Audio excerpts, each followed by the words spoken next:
কুষ্টিয়ার দৌলতপুর সীমান্ত দিয়ে বাংলাদেশে অনুপ্রবেশের দায়ে দুই ভারতীয় নাগরিককে আটক করেছে বর্ডার গার্ড বাংলাদেশের বিজিবির সদস্যরা।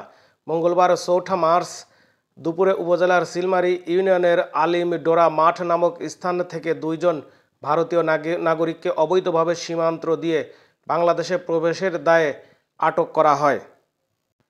আটককৃত ব্যক্তিরা হলেন ভারতের মুর্শিদাবাদ জেলার জোলঙ্গি থানার বিশ্বাসপাড়া গ্রামের আবু সাইদ ও একই গ্রামের কানু হালদার।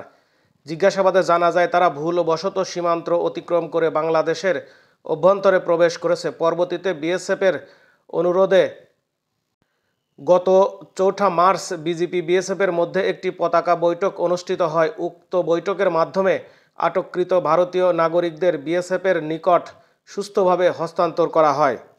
পাচ্ছে না দেখে মিডিয়াটিতে কভারেজ চলে আসে।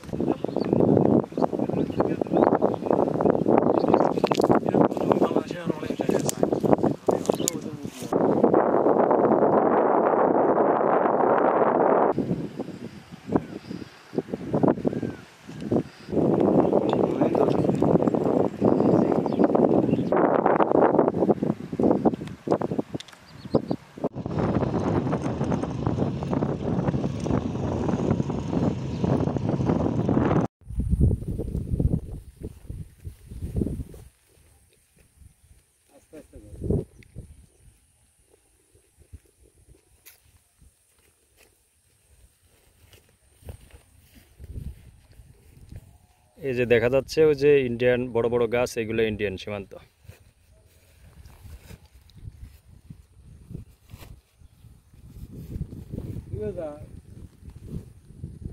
আমরা আরেকটা ছবি দেবো ওই ওখানে যে বট গাছের ওখান থেকে